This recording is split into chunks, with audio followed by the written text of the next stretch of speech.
Так, енді нормально болып тұр ма бәрі? Енді қалай болып тұр? Кайфпен түсіндіріп жатқан болмай қалды ғой.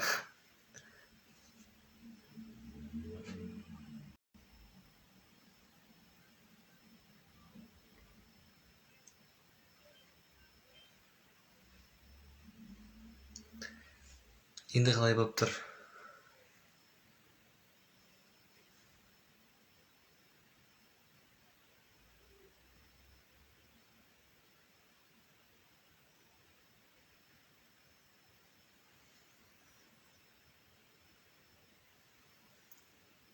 Енді күшті болды, иә? Енді жалғастыра берейік, иә? Жалғастыратын болсақ, әлі бұлдырап жатыр дейді. Не бұндай қалды?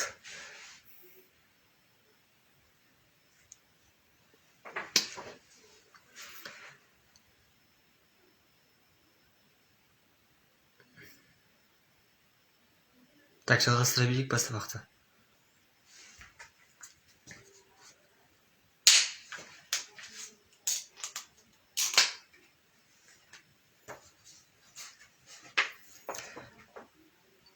Сабақты жалғастыра берейік па?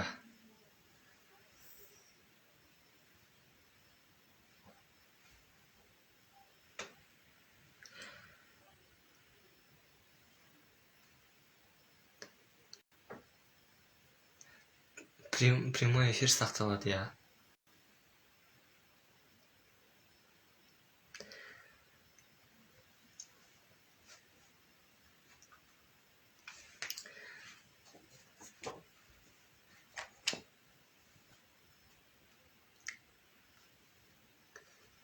Сабақты бастайық па? Жалғастырайық па?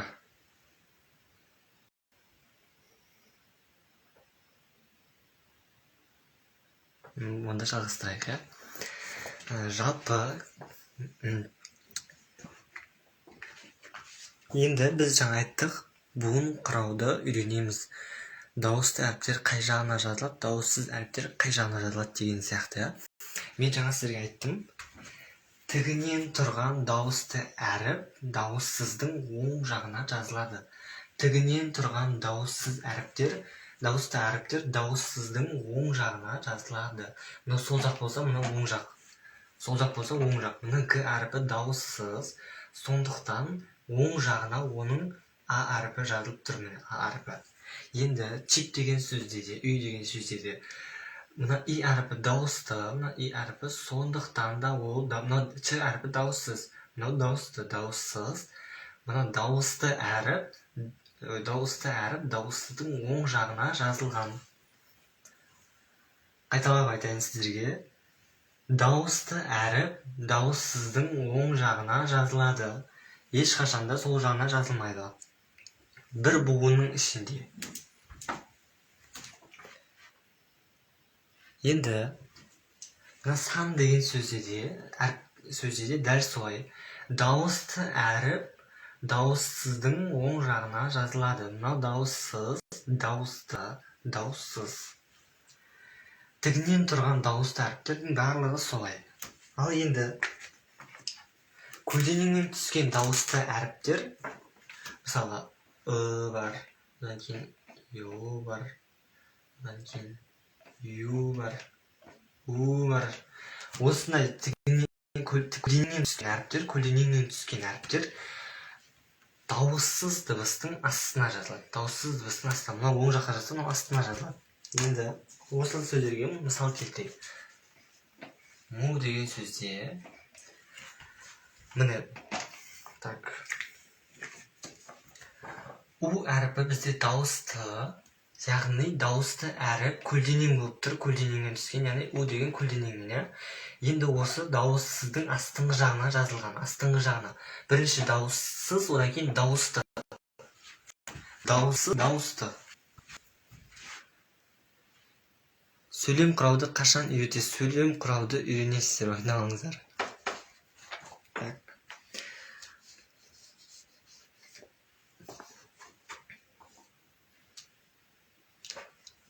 Сұрақтарға жауап берейік, если сұрақтар болса.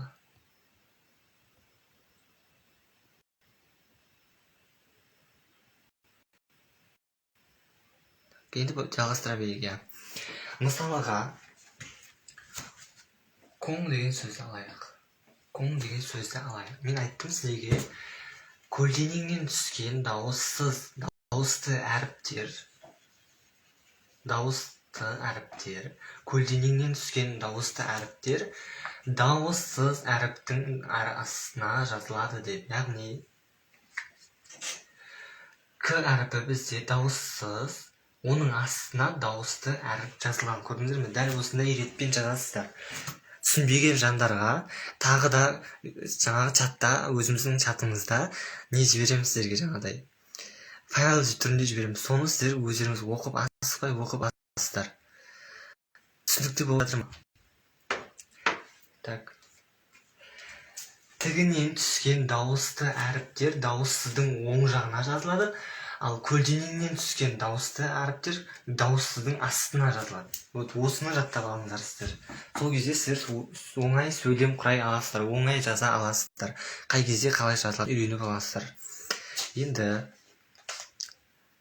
сұрақтарыңыз бар ма? Дәл осы доскада жазылған не бойынша, тақырып бойынша сұрақтарыңыз бар ма? Осыны сұрақтарыңызға жауап бере кетейін. Сәлеметсіз бе, Алёка, қалыңыз қалай?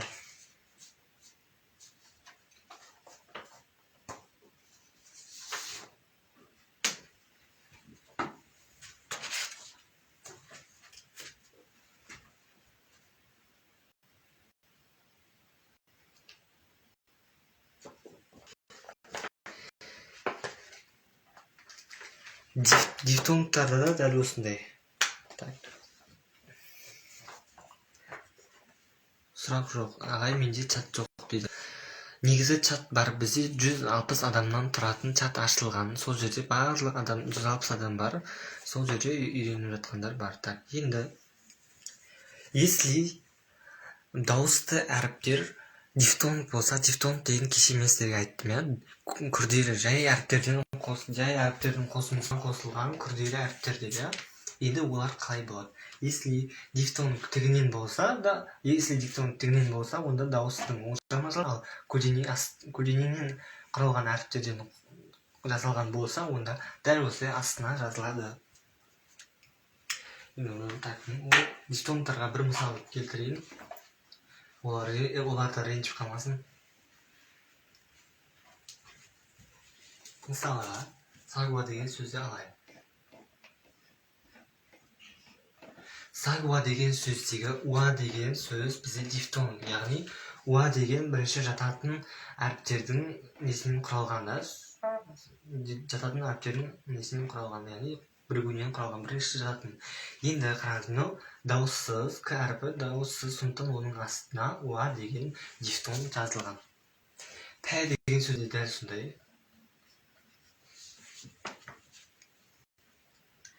П деген сөздегі әріпі бізде дауысты және ол дифтонг, яғни жай әріптердің қосындысынан құралған күрделі әріп болғандықтан дауыссыз әріптің оң жағына жазылған. Мынау тігінен түскен, ал мынау көлденеңнен түскен. Мына дифтонгтар айтамын сіздерге. Мына екі дифтонгты.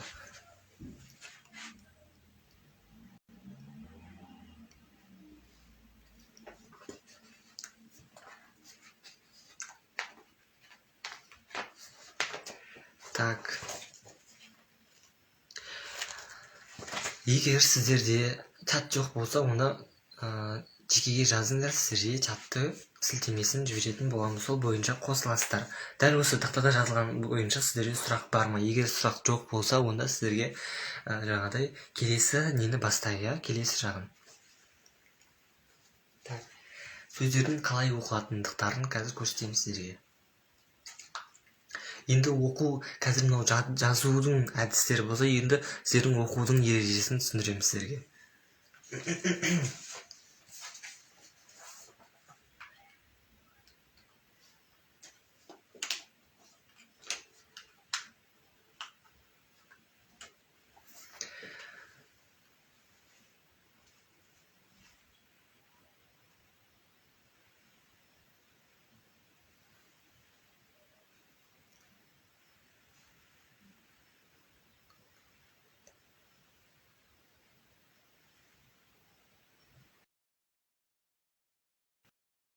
чат телеграм다가. 네, 저도 잘 지내요. 감사합니다.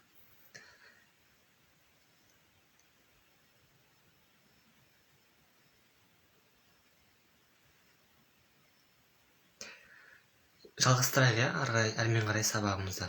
Сабақ қалай болып жатыр? Күшті бір любой бір смайл жіберіңіздерші, қуанып одан сайын мотивация алып сабаққа беруге деген андай нем артып кетсін, мотивация.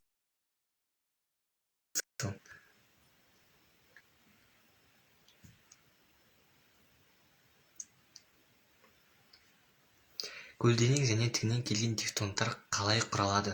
Кеше ғана біз осыны сіздерге сабақта түсіндіремін. Кеше бірінші сабақты қараңыз, қайтадан қараңыз, сол кезде түсінесіз олардың қалай құралатынын.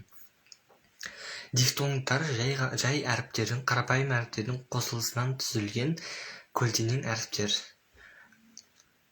Оны мен сізге файл жібердім, содан қасыңызда болады. Сақ керемет болып жатқан сияқты, рахмет көздерге.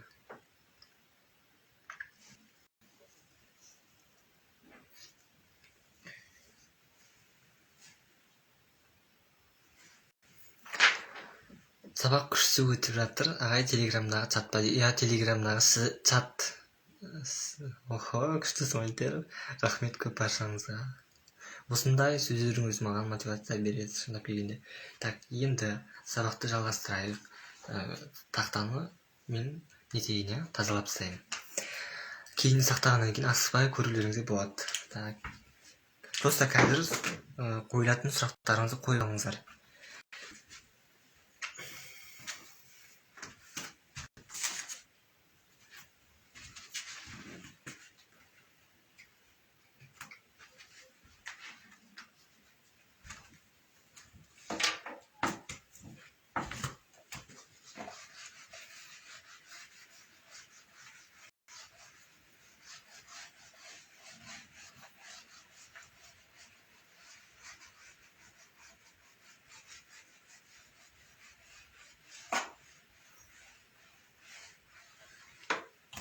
Енді сөздердің оқу әдісін үйретеміз сіздерге енді кезекте. Мені қосыңызшы ағай дейді. Иә, сізді чатқа қосамын. Жекеге жазыңыз, сізге сілтеме жіберемін. Енді бастайық сөйлеп. Так. Кеше мен сіздерге айттым. Кешегі эфирде қараған жандар өздері біледі, иә. Мысалға К, Д деген әріптер біресе К болып, біресе Г болып оқылады деген сияқты. Кеше сіздерге айттым, иә. Бір әріп екі әріпті береді ғой, дұрыс па? Екі дыбысты береді. Соны мен сіздерге кеше айттым. Қалай оқылатынын келесі сабақта үйретемін деп. Бүгін мен соны сіздерге көрсететін боламын. Енді бірінші мына жерден бастайық.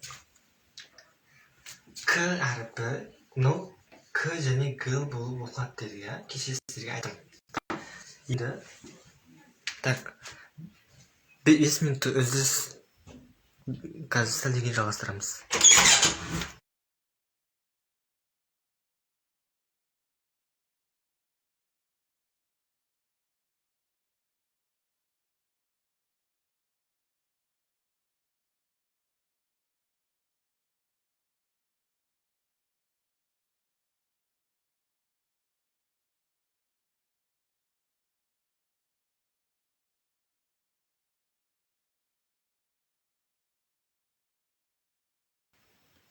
Так, жалғастырайық.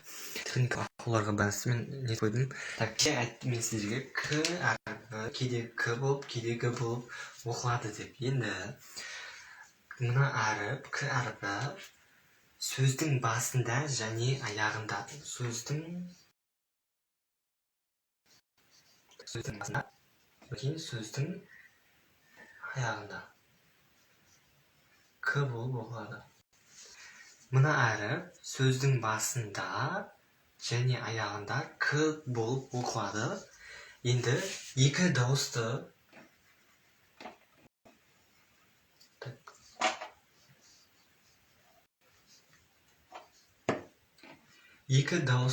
әріптің ортасында Г болып оқылады.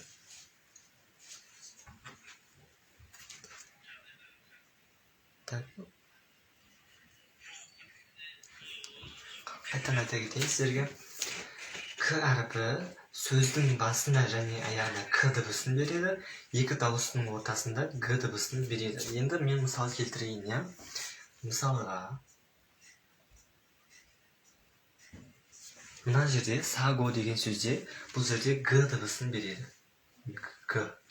Себебі неге? Мен айттым сіздерге екі дауыстың ортасында. Так.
Мен жалғастырайық, әрмен қарай бөлмеге адам кіріп қалуына байланысты мен дыбысты режимге қойып қойдым.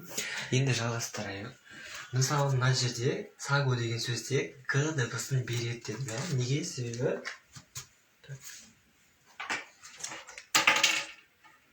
Себебі мына жерде А әріпі және О әріпі дауысты болғандықтан мен айттым сіздерге екі дауысты әріптің ортасында Г дыбысын береді деп. Яғни мына жерде Г дыбысын беріп тұр.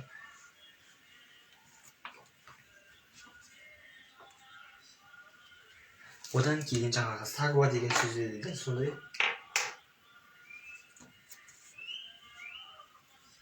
Мысалға,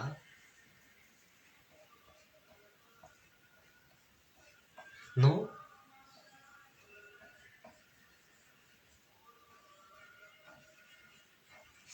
бұл жерде сагуа емес, сагуа деп оқылады. Неге? Себебі мына Г әріпінің ортасында, мына Г әріпінің екі жағында мына А әріпі және О әріпі дауысты болғандықтан ол сагуа деп оқылады. Дыбыс өте әдемі шығады сол кезде. Құндыз деп жазып беріңізші. Қазір мен сабақ өтіп жатырмын, ондай нәрселерді тақырыптарды қозғай алмаймын өкінішке орай. Енді сөздің соңында дедім, сөздің соңында К болғады дедім.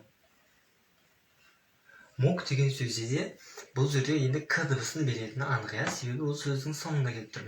Бұның ішіндегі сөздің ең соңғы әріпі болып тұрғандықтан ол К дыбысын береді. Тоже кеше айтқандай хангуго деген сөзде де дәл сондай. Мына хангуго деген сөзде де мына жердегі У әріпі және О әріпі дауысты болғандықтан мына әріп Г болып оқылады. Хангуго.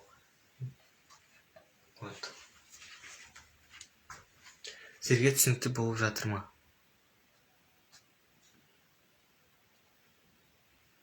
Ендігі келесі әріп ол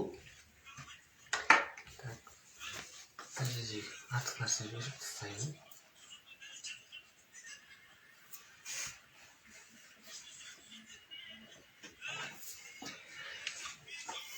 Одан кейін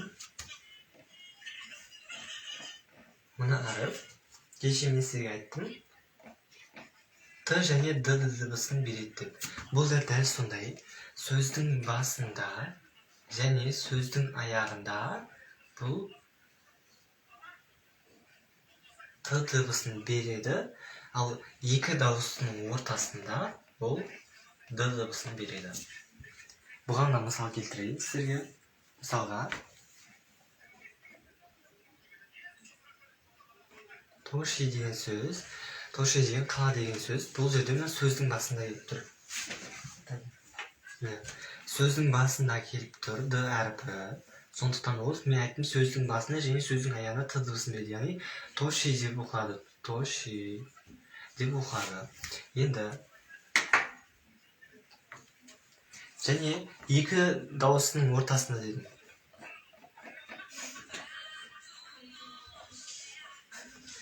기다리다 деген сөзде де дәл сондай. Мына жерде и әрпі және а әрпі дауысты болғандықтан, бұлар дауысты болғандықтан, мынау дыбыс бұл әрине д дыбысын береді. Кидарида. Түсінікті болып жатыр ма сіздерге? 한국어 деген сөздегі жаңағы 한국어 деген сөздегі мысалға 한국어 деген сөздегі к әрпі, мына к әрпі негізі г болып оқылады. г. Себебі мына жерде мына жердегі о әрпі, о әрпі, одан кейін мына о әрпі дауыс болғандықтан, оның ортасында мына г әрпі қалып қойды ғой. Сол г әрпі мынандай г болып оқылады. Яғни 한국어 деп болып оқылады. Так. Мынаны өшіріп тастаймын.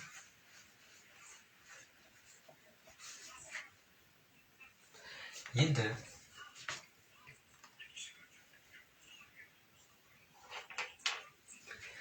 мысалға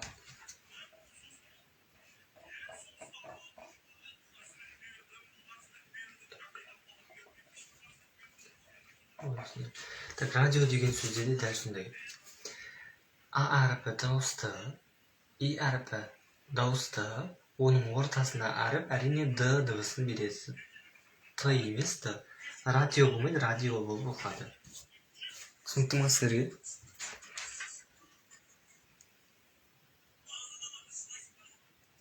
Так, эфир сақталады, айттым.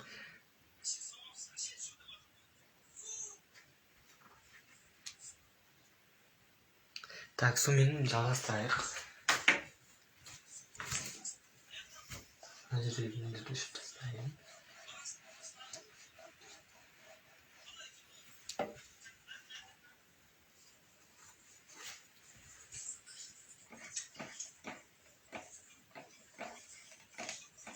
Мына әріпті кеше айттым сіздерге п және б болып оқылады деп. Енді ол қай кезде п және қай кезде б болып оқылады.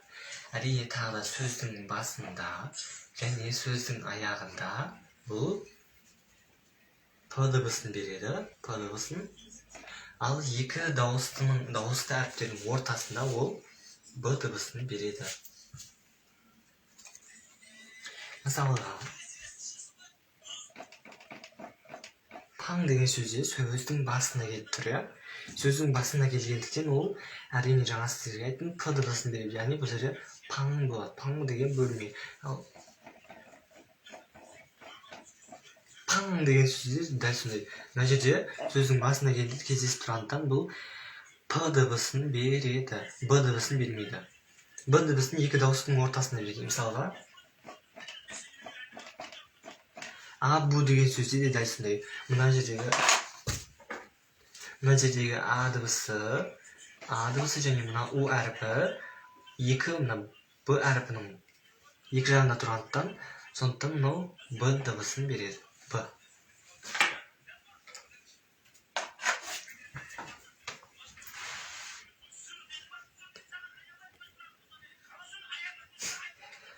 Грамматиканы қашан түсіндіресіздер дейді. Сонда сіз қалай ойлайсыз? Ештеңені оқи алмай, ештеңені жаза алмай, грамматиканы үйренемін деп ойлайсыз ба?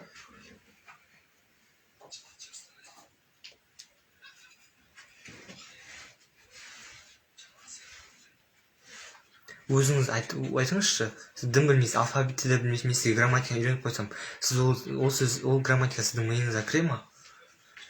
Айналып грамматика дейсіз. Барлық нәрсе өз уақытымен.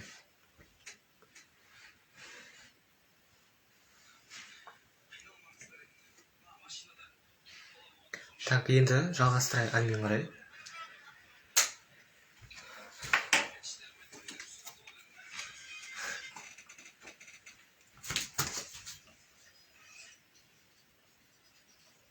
Мен сізге айттым, мына әріпті т және ж және ж деп оқылады деп. Бұл да дәл солай сөздің басында және сөздің аяғында бұл т дыбысын береді. Сөздің басында ғана т дыбысын береді. Енді екі дауысының ортасында ж және ж дыбысын береді. Мысалға чио деген сөзде сөздің басында келіп тұрғандықтан ол ч дыбысын береді. Ч, мысалға, енді йожа деген сөз әйел деген сөз ғой. Сол әйел деген сөзде ю әрпі және и әрпі дауысты болғандықтан оның ортасында ч әрпі болғандықтан ол ж немесе ж дыбысын шығарады. Яғни йожа. Мен бұларды білемін дейсіз. Сіз бұны білмейтін адамдар да бар. Сондықтан деп айтудың жері жоқ. Бұл білмейтін адамдар үшін өте үлкен жаңағы білім.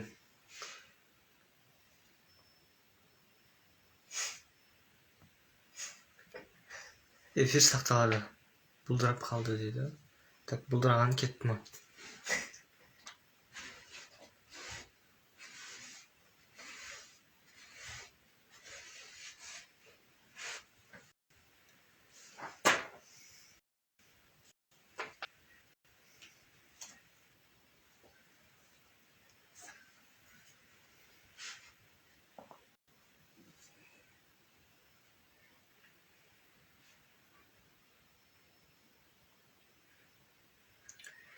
Так, енді әрмен эфир сақталады. Енді әрмен қарай жалғастырайық. Бұлдырап тұрған жоқ па сіздерге? Барлығы анық тынық көрініп тұр ма? Иә, кетті дейді. Онда жалғастырайық. Мен күшті сабақ күшті болып жатыр дейді.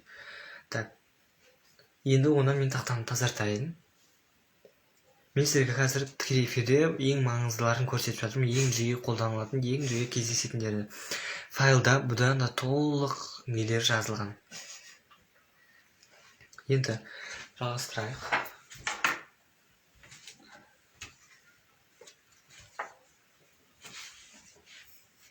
Так, мыналарды өшіріп тастаймын.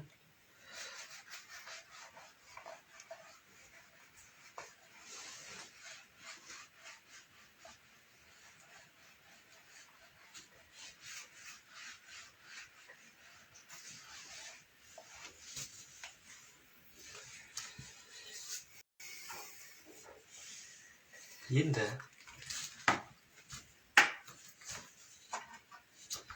кеше сіздерге с әрпін айттым, я? С және ш болып оқады деп. Бірақ та бұл әріп қай кезде с, қай кезде ш болып оқады.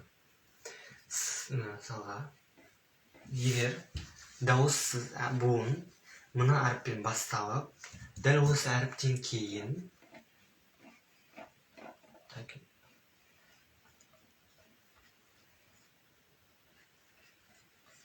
буын осы с әріпімен басталып, келесі буындар дәл осы әріптерден тұрса, келесі сөз дәл осы әріптерден тұрса, онда с әріпі ш болып оқылады. Қайталап айтамын. Буын с мына әріппен басталып, келесі сөз әріптерін дәл осы әріптермен жалғасса, онда с әріпі ш болып оқылып кетеді.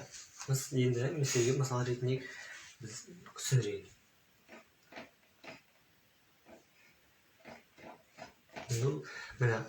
Мына әріптен кейін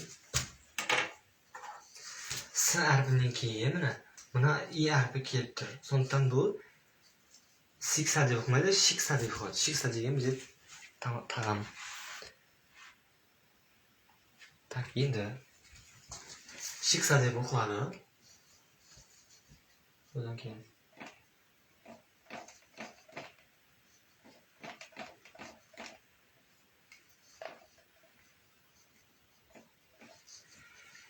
슈퍼 деп оқылады. Мына шикса, 슈퍼. Енді с әрпінен кейін ю әрпі келгендіктен бұл 슈퍼 деп оқылады. Ең қарапайым ши деген сөзді дәл сондай. Ши деген мырза, ханым деген сөз ғой. Адам атауын адамның жанына қосылып айтылады, я? Білетін шығарсыздар оны. Ши деп оқылады осы кезде. Мына сөзде де дәл сондай. Такси. Бұл жерде дәл сондай с әрпінен кейін и әрпі тұрғандықтан с әрпі ш болып оқылып кетеді. Яғни такси. Ал сөздің басында дәл солай с әрпін береді.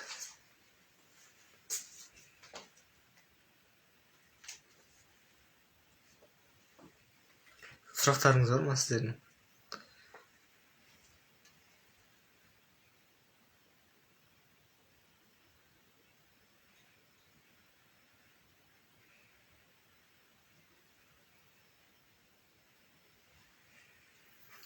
Сұрақтарыңыз бар ма?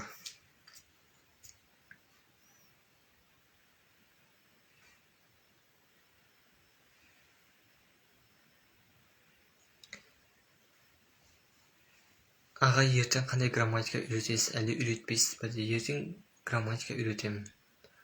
Ертең қандай грамматика үйрететінін ертең көресіз. Жоқ, бәрі түсінікті. Онда мен жалғастырайын әрмен қарай. Так.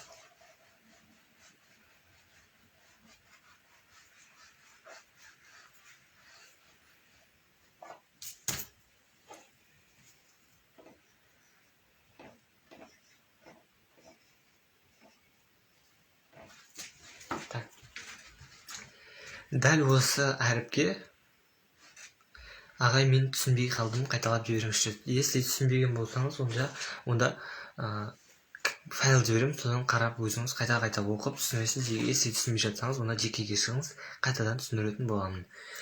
Мына әріпке сіздер қатты мән беріңіздер, себебі бұл кішкене шатастыруы мүмкін. Эфир сақталады, эфир сақталады. Эфир сақталғаннан кейін көрсеңіздер болады. Енді мына әріп сіздерді шатастыруы мүмкін. Себебі бұл кішкене басқа әріптерге қарағанда күрделілеу. Мына әріп екі дауыстың ортасында келгенде,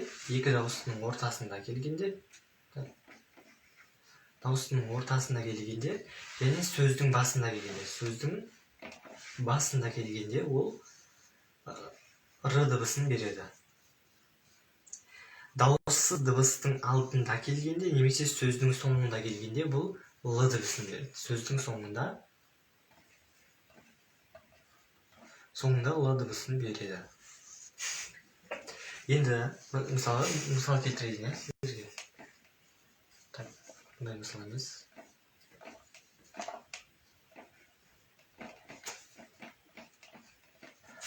Русия деген сөзде де сөздің басында келіп тұрғандықтан ол р дыбысын береді.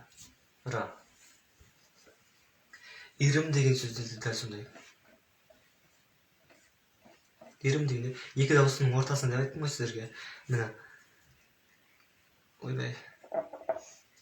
ы әрпі және и әрпі және ы әрпі дауысты болғандықтан, мынау л емес р дыбысын береді. Яғни ирім деп оқылады.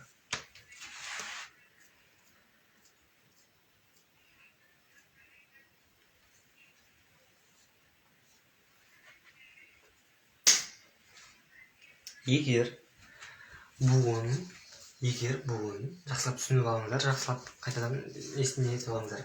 Егер бір буын л әріпімен аяқталып, келесі буын дауысты дыбыспен басталса, л әріпі р болып оқылады.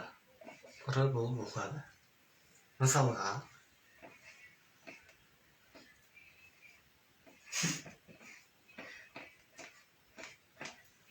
мына жерде сіздер қазір ойлап қалуларыңыз мүмкін.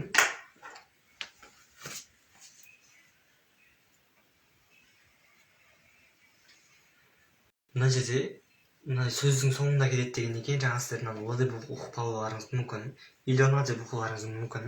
Бірақ та ол илона болып оқылмайды, ирона болып оқылады. Себебі мына жердегі ң әріпі түсіп қалады. Мына жердегі ң әріпі түсіп қалады да, ң әріпі түсіп қалып, мына жердегі л әріпі мынаның орнына барып, ол былай оқылады. Ирона деп оқылады. Жаңа айттық қой, біз екі дауыстың ортасында р дыбысын береді. Сондықтан бұл л емес р дыбысын береді. Яғни ирона деп оқылады.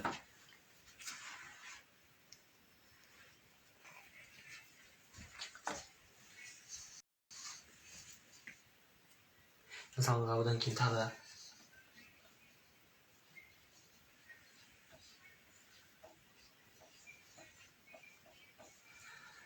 мына жерде сәл деп жазылады. Сәл деп жазылады, бірақ сария деп оқылады.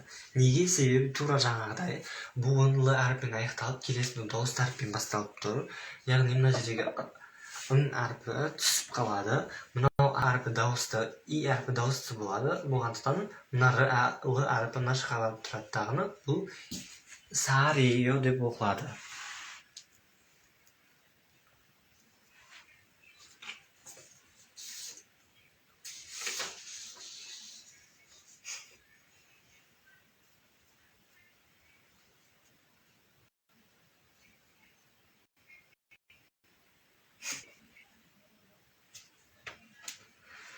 Енді осы л және р әрпіне, осы әріпке байланысты тағы да бір мысал.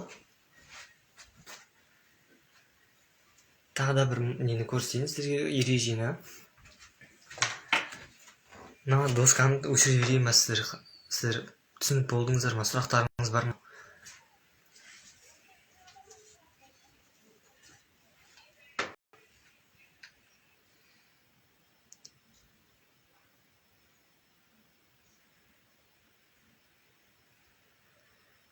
Тақтаны тазарта берейін ба? Сіздерге түсінікті болып тұр ма? Сұрақтарыңызды қойып алыңыздар.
Так, ағай сұрақ жоқ, жалғастыра беріңіз дейді. Жақсы.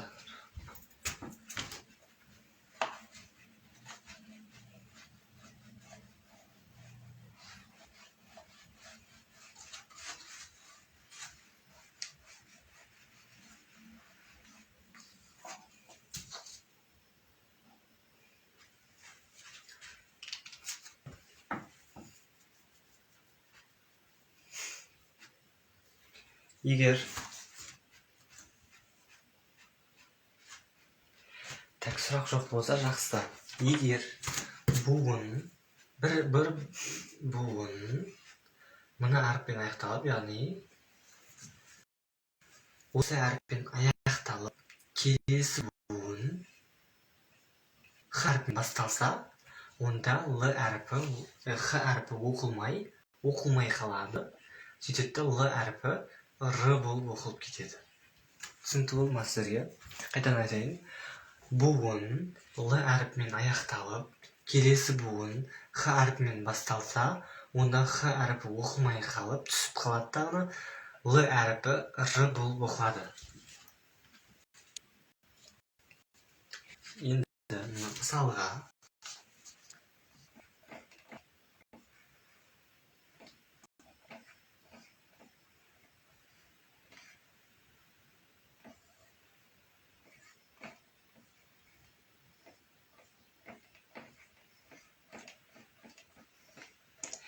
осы сіздерге екі сөзді мысал ретінде алып көрсетейін.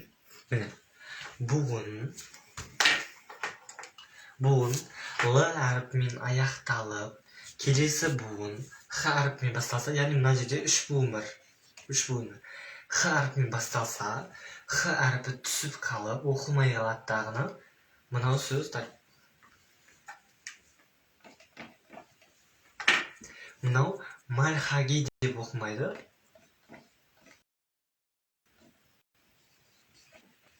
Мараги деп оқылады.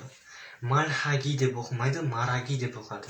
Неге? Себебі мына х әрпі біз айттық деммен оқылады, иә, ол деммен оқылатын әріп. Сондықтан да мына жерде мынау түсіп қалғаннан кейін, х әрпі түсіп қалғаннан кейін, оның мынау л әрпі мына жаққа кетіп қалады тағыны.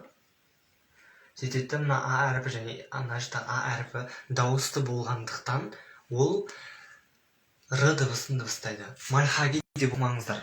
Мальхаги деп оқу өте үлкен қателік. Мен өзім де орыс тілі мұғалімдерден байқағанмын ондай қателікті. Осыны естен шығармаңыздар. Енді мальхаги деген сөйлеу деген сөз. Мальхаги деп мараги деген сөз сөйлеу деген сөз. Енді мынаны илхада деп жазылады, бірақ бұл ирада деп оқылады. Ирада деген жұмыс жасау, жұмыс жасаумен айналысу, жұмыс істеу деген сөз қазақ тілінде. Енді жаңа айттым сіздерге, буын л әрпімен аяқталып, келесі буын, бұл жерде 3 буын бар, келесі буын х әрпімен басталса, міне басталып тұр, мына жерде бір буын, мынау бір буын, мынау бір буын. Келесі буын х әрпімен басталса, х әрпі түсіп қалады. Х әрпі түсіп қалып, мына л әрпі мына жаққа барады тағына. Тура жаңағыдай, мынау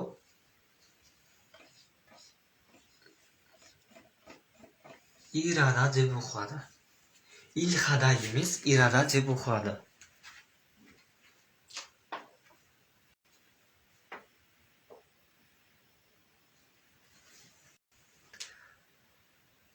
Так, сұрақтарыңыз бар ма? Бұның өзі бір ереже болып жазылады. Л және р әрпіне қатысты бір ереже болып табылады. Бұны қазір өшіріп тастап, келесісін аламын, түсіндіремін сіздерге.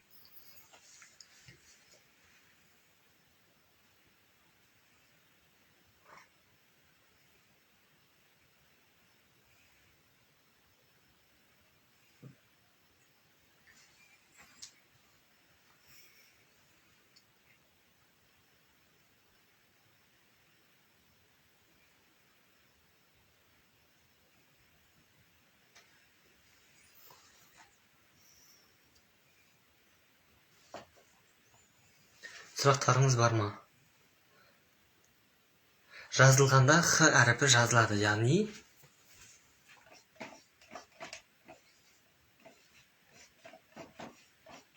жазылғанда тура осылай жазылады, мальхада деп жазылады, бірақ айтылғанда марада деп айтылады. Тоже илхада деп жазылады, бірақ ирада деп оқылады. Ағай, жақсы түсіндіресіз дейді. Охо, қуаныштымын. Так, енді если бұл түсінікті болса, онда мен өшіп тура осы әріптің келесі несін түсіндірем, ережесін түсіндірейін сіздерге. Так, сұрақтарыңыз болса қойып алыңыздар.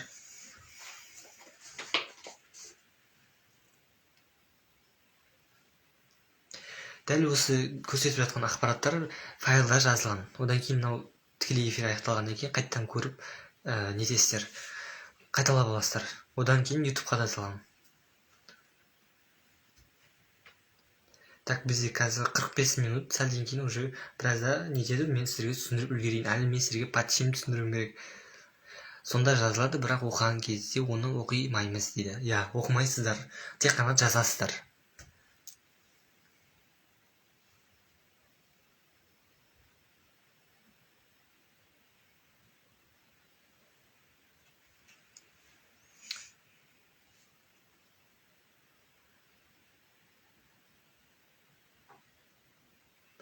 Осы екінші сабақ өте маңызды сабақтардың бірі.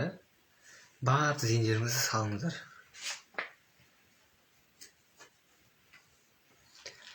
Рахмет ағай дейді. Аха, сіздерге рахмет, марафонға қатысып, сабаққа қатысып жатқандарыңызға. Енді мен тақтаны тазартайын. Тез сабақты өткізейік, потому что бізде аз минут қалыпты.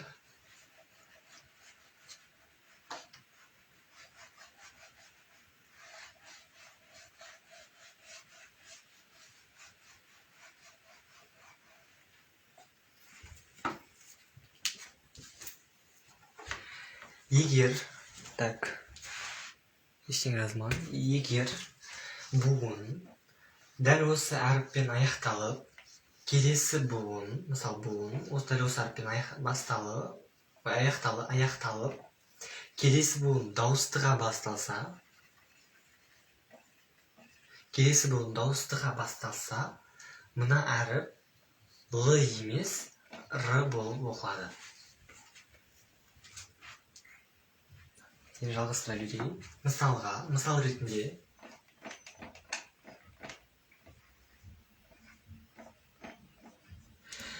мына жерде палым деп жазылған. Мына бір буын, мысалы буынға бөліп қояйын. Палым деп жазылған, бірақ та парым деп оқылады. Тура жаңағыдай буын Л әріппен аяқталып тұр. Келесі буын дауысты әріппен басталып тұр. Бірінші буын Л әріппен аяқталып тұр. Сол кезде мына жердегі ң әрпі тоже түсіп қалады дағыны. Мына жердегі Л әрпі мына жаққа кетіп қалады. Яғни бұл жерде парым деп оқылады. Келесі мысал.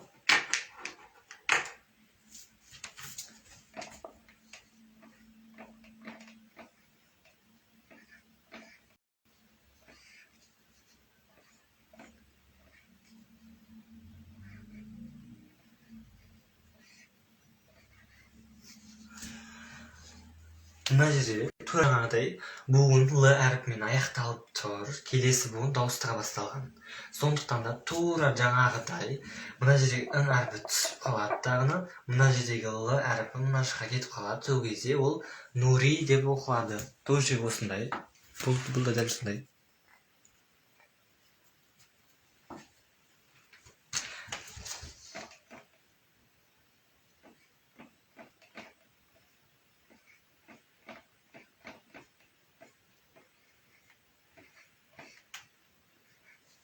Мына Чингудри деп оқылады. Мысалға, тура жаңағыдай буын, мына буынды аламыз. Бізге маңызды буын осы, Л-ға байланысты. Л әріпімен аяқталып тұр. Келесі буын Р әріпімен, И әріп, дауысты әріппен басталып тұр, дауысты. Сол кезде ол жердегі тоже дәл осындай, мына жердегі Л әріпі мына жаққа кетіп қалады дағыны.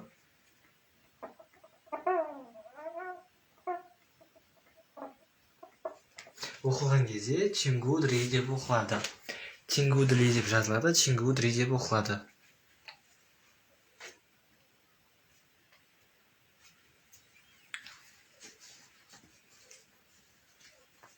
Енді, сұрақтар жоқ екен. Енді, жалпы көпшілігіңіз білесіздер ма, білмейсіздер ма, мен ол жағын білмеймін. Бірақ та оңтүстік Корей тілінде Л әріпі сөздің басында негізі кездеспейді, мүлде кездеспейді. Нағыз таза кәріс тілінде ол кездеспейді. Ол мысалы қай кезде кездеседі? Қалай жүреді? Шет тілдерінен енген сөздерде ғана кездеседі. Мысалға жапон тілінен енген, ағылшын тілінен енген сөздерде ғана сөздің басында Л әріпі кездеседі. Бірақ таза оңтүстік Корей тілінде Л әріпі сөздің басында ешқашан кездеспейді. Сондықтан да сөздің басында келген кезде олар Л әріпін пайдаланбайды.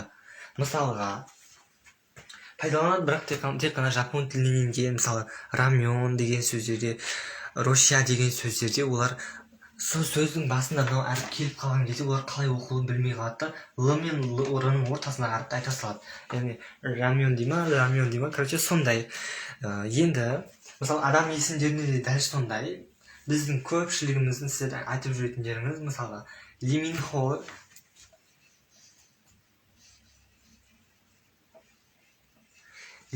Хо, оны көпшілігіңіз, мысалға, бұлай енді ғана, мысалы, оны білмейтін адамдар, мұны, мысалға, қалай жазылуын білмейтін адамдар осылай жазып қоюы мүмкін. Бірақ та біз нағыз Корей тілінде ондай адамдардың есімдерінде, мысалы, тоже кездеспейді. Сондықтан да мынаны Имин Хо деп кездеседі. Л-ның орнына И әрпі кездеседі. Так. Түсінікті болып жатыр ма сіздерге? Бізде 10 минут қалыпты ғой. Имин Хо деп жазылады, бірақ Ли Мин Хо деп нетеді. Жазылады, бірақ Ли Мин Хо деп айтылады. Таза кәрісі дәл осылай айтады, яғни. Түсінікті болып жатыр ма, мен сізге айтып жатқандарымыз.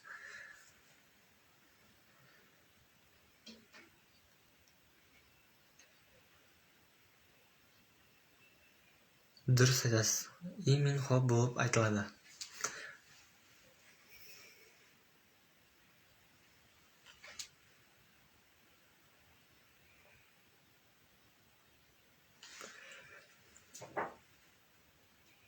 мысалы Blackpink'тегі Rose'ні білесіздер ғой сіздер ше, соның есімі негізі ағылшын тілінен енген ғой, сондықтан оны р мен л әрпінің ортасындағы әріп деп, короче, әркім әртүрлі бір л дейді, біреулер р дейді ма, короче, сондай.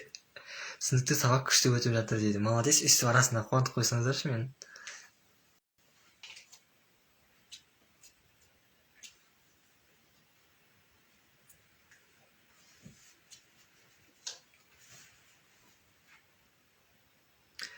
Енді оқулардың толық несін сіздерге файл түрінде жазылған. Бізде 9 минут қалды. 9 минуттың ішінде мен сіздерге подчинді сындырып үлгеруім қажет.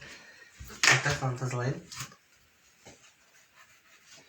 Егер уақыт жетпей жатса, онда келесі нені арнаймыз, тікелей эфирді. Бірақ мен 1 сағаттың ішінде үлгеруім керек. Үлгерем ба, үлгермеймін.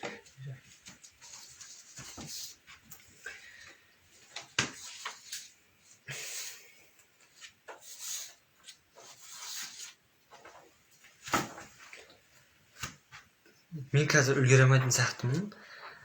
Сабақ күшті болып жатыр дейді. Мен қазір үлгере алмайтын сияқтымын, подчинімді түсіндіріп, келесі тікелей эфирді арнайға. Себебі подчиннің өзі бөлінеді, короче, соны сіздерге түсіндіруім керек. Қазір мен тікелей эфирді өшіремін. Бүгінгі дәл осы тікелей эфирге байланысты сұрақтарыңыз болса, сұрақтарыңызды қойып қалыңыздар.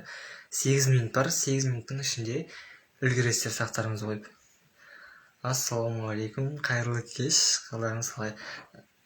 Қазір мен тікелей эфирді өшіремін, уже бізде 8 минут қалды. Одан кейін мен сіздерге подчинімді және қос подчинімді түсіндіремін келесі тікелей эфирде.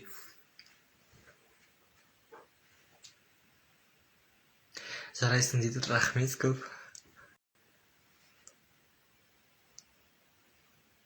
Жарайды, аха.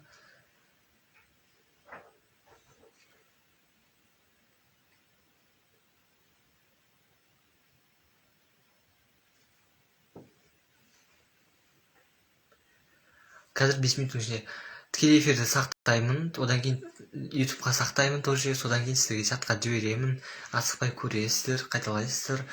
Файлда толығымен ақпараттар жазылған, сол жерден қарайсыздар.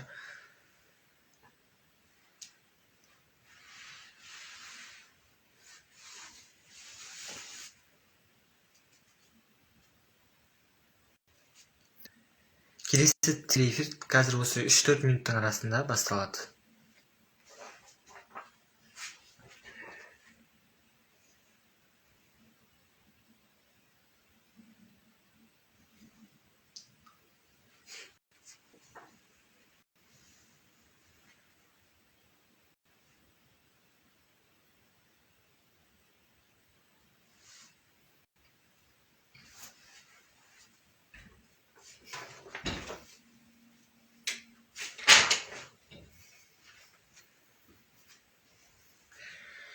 Тікелей эфирді өшірейін, онда келесі тікелей эфирде көріскенше, қазір мен біраздан кейін бастаймын.